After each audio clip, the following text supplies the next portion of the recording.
অরিত্রী,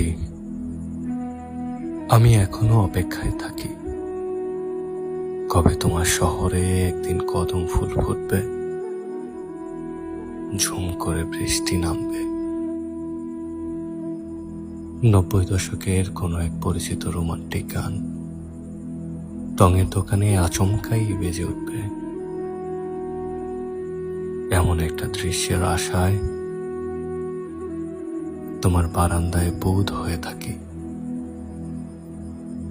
সদ্য স্নান শেষে তোমার চুল নিয়ে খেলা করা লম্পট বাতাসের দিকে মৃদু হেসে আমাকে একটিবারের জন্য হলেও তুমি প্রেমে পড়া শেখাবে। তোমার শহর আমাকে কবি নয়, সেই দিন হতে প্রেমিক পরিচয় চিনবে।